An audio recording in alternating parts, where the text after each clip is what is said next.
Good morning. It's Freedom Friday. Yeah, we made it through another week, y'all. Woo! Goodness. I mean, another work week. You might be almost done. My bad. Yeah, I'm off today. Okay, but anyway, welcome to Freedom Friday, y'all. Let's get into it. You know, I always say to you, say good morning so I can say good morning. But listen, do me a favor, like, share, tag, blah, blah, blah. You know what to do. All the things.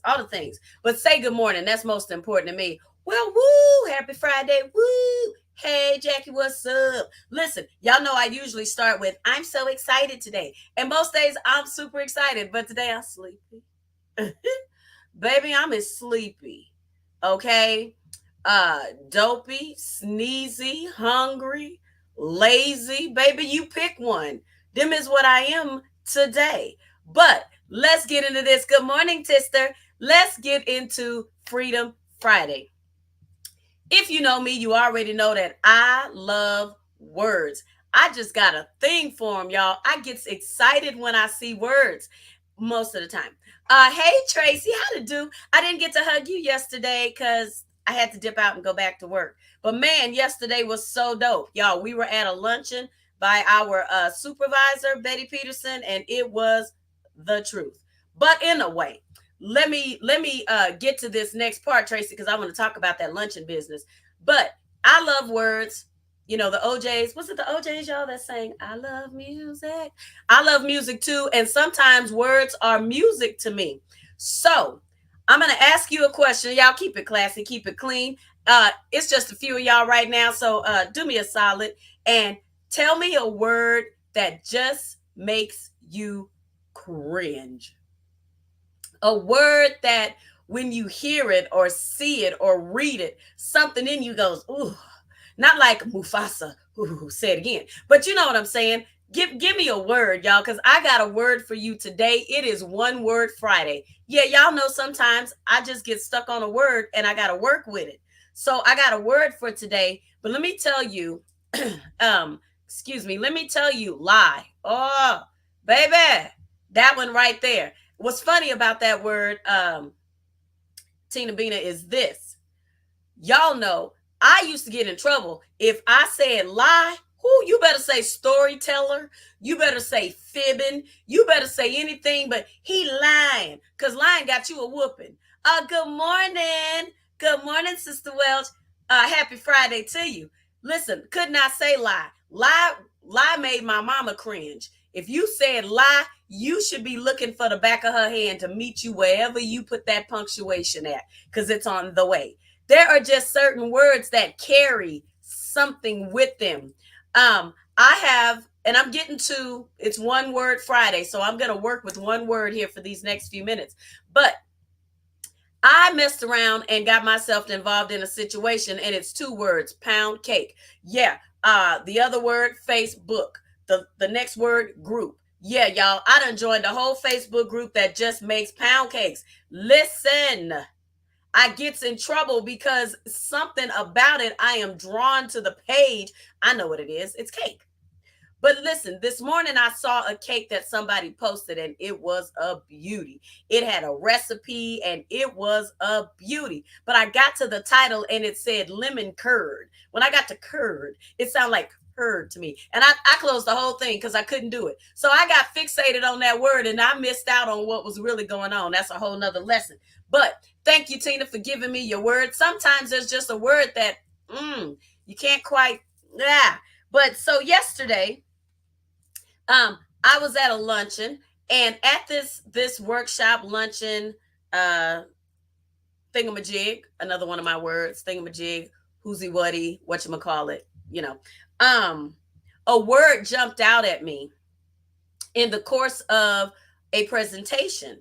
And while the young lady was giving her presentation, she had somebody read the scripture. And when she read this particular scripture, not the one I'm doing today, but akin to it, when she read this particular scripture, y'all, this word jumped. I mean, the word had hands. It pop, pop, got me. And I was like, oh, okay.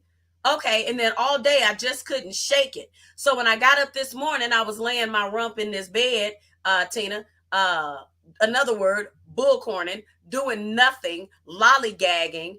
I started thinking about the word again, and I was like, okay, God, show me what to do with this today. Can't.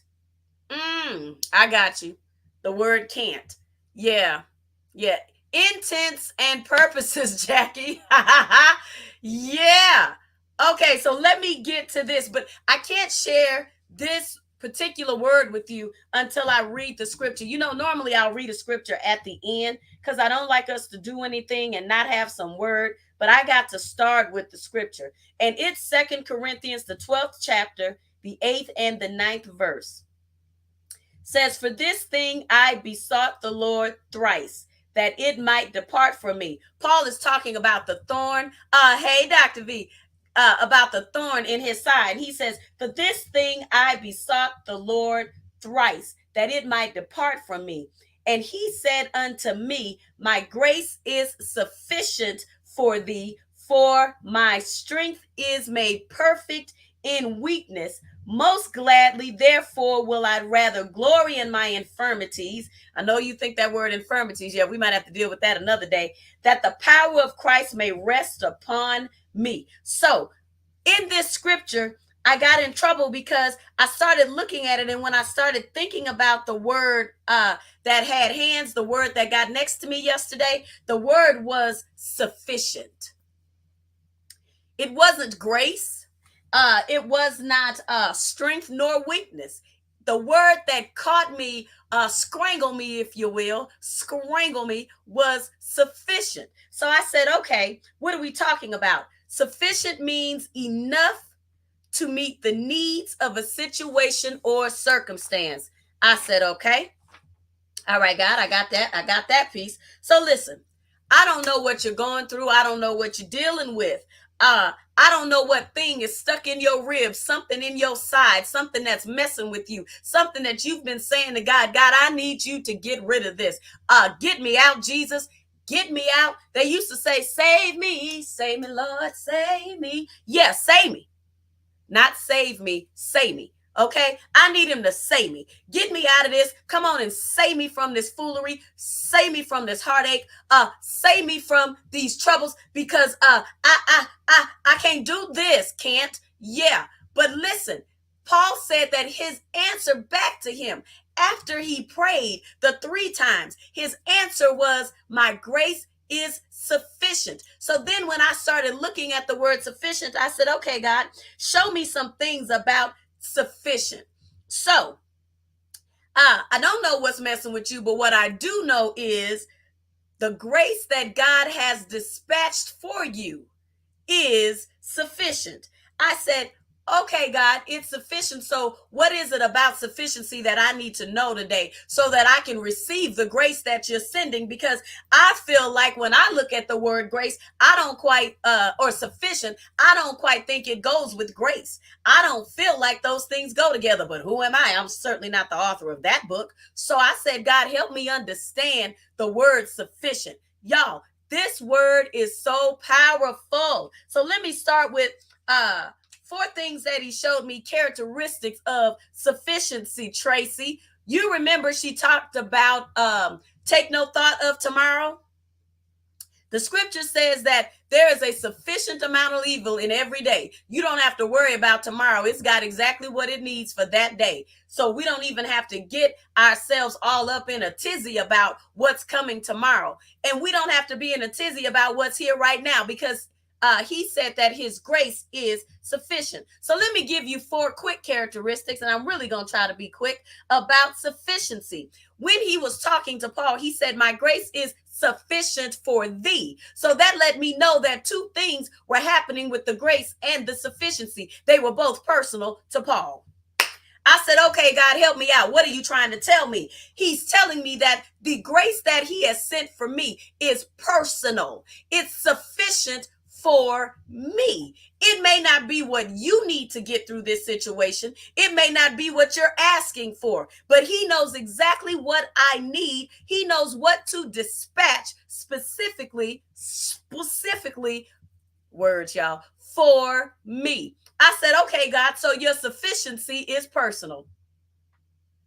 I like every bit of that. That means that when I get in trouble and something is going on, God personally assigns grace to me. He personally tells grace how much grace I need, how much of it needs to show up for me. It is sufficient for me. Hey, Mother Barnes, I said, all right, God. So I don't have to keep checking your backyard. Or y'all remember Tim the Two-Man Taylor? Tina, he used to have a neighbor named Mr. Wilson, and Mr. Wilson used to always be like this, because he was always peeking over in the yard talking to Tim, checking out what's going on there in the backyard, minding their own self business.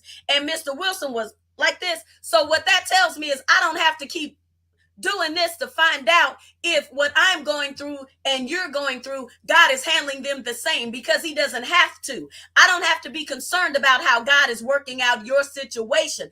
I have to be concerned about the grace that is sufficient for me, because maybe it's time for God to get you out. Maybe I need to stay there a minute, because see, at the end of that scripture, he said, I'd rather glory in my infirmities. And he messed around and said, gladly. What?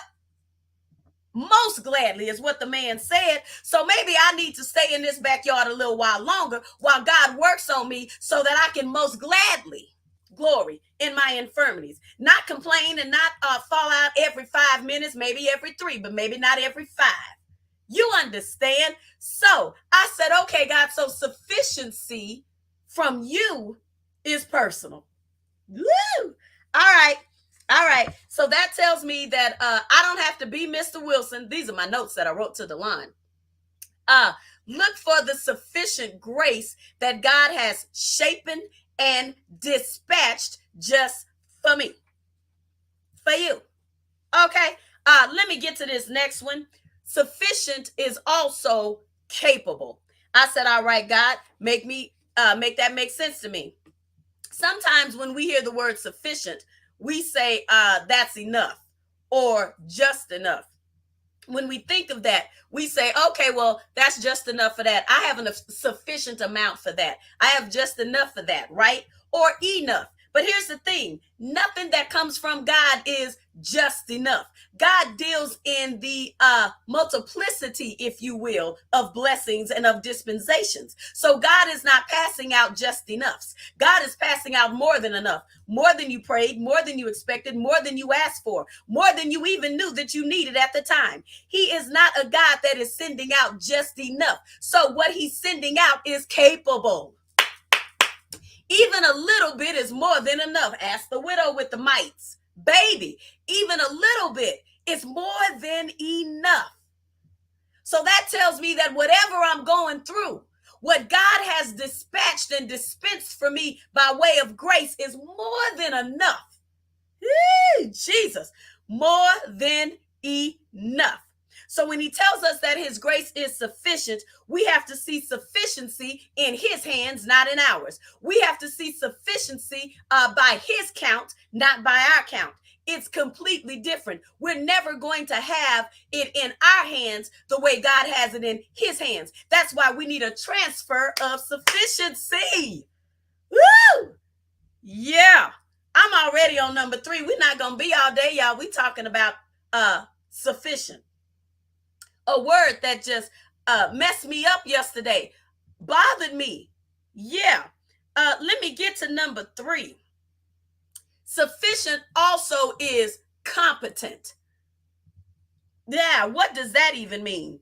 In other words, it has the completeness that is necessary for your situation. God has put the exact amount that you need to heal, that you need to not just get through, but to come out victorious, to come out of this thing with the victory. So I thought about it and I was like, okay, let me put it like this. Have you ever bought a balm, an ointment, if you will, hydrocortisone. I have allergies and sometimes I get to itching. Eczema, whatever that thing is, you buy something, but when you read the ingredients, it says that the active ingredient is 1%, 5%, 10%. Here's the thing: God is always giving us 100% of what we need. It is always competent. It's always at the level that it needs to be to do what it needs to do. So when you think sufficient, instead of thinking about it as God doing a little bit, God is giving you the most active ingredient that is necessary to bring you out with the victory. Hi, Carolyn. He's giving you that thing that is competent for your situation. God is not sending a grace that cannot handle what you're going through. God is not sending incompetent grace, incapable grace. God is sending grace that is sufficient for whatever it is that you're going through. Baby, I got excited when I started thinking about what God can do with sufficiency. Yee. I wrote down here, when your heart needs a balm, God provides 100% of the amount of peace that you need to heal, 100% of the joy, of the comfort, and the grace that you need. His provision comes in competent doses. Woo! All right, y'all. Listen, I'm getting out of here for real, for real. Let me get to my favorite one. This one right here kind of messed me up a little bit. And it was sufficient is dominant.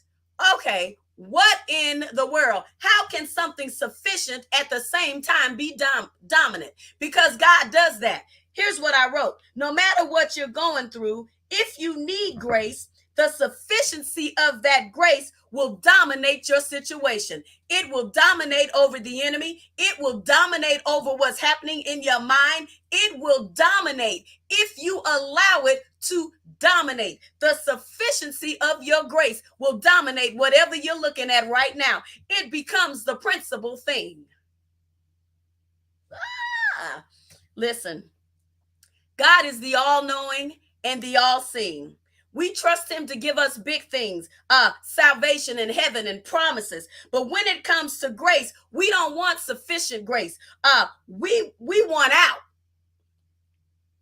Just me? Okay. Anyway, because sufficient doesn't always sound like a lot to me, God had to show me that sufficient can dominate everything that you're going through, Tina.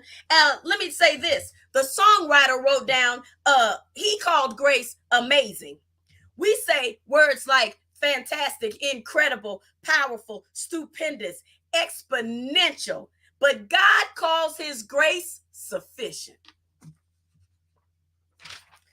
God calls his grace. I don't know if this is making sense to y'all. I hope you are getting this. I just can't seem to. It's so much for me, but I hope it makes sense because I'm stirred because I've been looking at sufficiency all wrong. Yeah, when I was little and I would ask my mom a question, and either I was asking her for something, whatever it was, and she might say no. Or if she told me something, I couldn't follow behind her and say, but why? But why? And that was just how it was. But what I didn't understand was that her no or Delon go, either one of those, there was an advantage when she spoke because she spoke from her expertise. She spoke from her experience. So let me say it like this. She knew more than I did, so her response came from who she was and her experience. That tells me that God knows things that I'm never going to know. Honey, listen, God knows things that I'm never going to know, and his answers come from who he is. Yay! And his experience as God. Baby, listen. Only God can take sufficient, take just enough, and make it amazing, make it stupendous, make it exponentially epic. Honey, woo! Hey, Vanessa, only God can do that. Because when God speaks to us, he speaks to us from who he is. He speaks to us from who he is. So there is a level of expertise. There is some trust there. When the coach is coaching, they're listening because he's the coach. Yeah, when God is telling us what to do, he's telling us from who he is. And so we can trust his word. We can trust that if he tells us that his grace is sufficient, he's telling us that his grace is capable, is competent, is dominant, is powerful, it's more than enough. Hey, it's exponentially epic. So the next time you need his grace, here's my note to myself. Rest in his sufficiency. Let the word, hey sister, let the word do the work. One word, y'all, changes everything. One word from the Lord changes everything. When you're reading the scriptures, ask God for revelation so that the word can come alive and stir and change everything for you. This word sufficient is sufficiently changed for me. Yeah, I'm never going to be able to look at that scripture and say his grace is sufficient and just leave it there. I'm going to have to move on to the most gladly. Would I rather glory in my infirmities? Listen, what's going on, let it go on. Because when it's time for you to get me out, Jesus, you're going to get me out, Jesus. But I'm going to come out better than all right. I'm going to come out healed. I'm going to come out delivered. I'm going to come out saved. Whatever it is that you set me in that for, or you allowed that for, I'm going to come out above and beyond because you are more than enough. Now unto him that is able to do more, exceeding abundantly, more than I can ask or think, according to the power that worketh in us. Where does the power come from? It's his. He told Paul, he said, my grace is sufficient. So what you got in you ain't going to cut it, but what I put in you is going to work it. Yeah. I hope you have enjoyed today, y'all. Hey, what a Friday. I love y'all. Whatever you're going through, take a moment and rest in the sufficiency of God. He's got this thing all under control. Everything that we are asking him about, praying about, things we haven't even thought about, he's already working it out. Have a wonderful weekend. I'll see y'all next week. Do me a solid, like, share, do all the things. I love y'all. Holla at your girl. I'm out.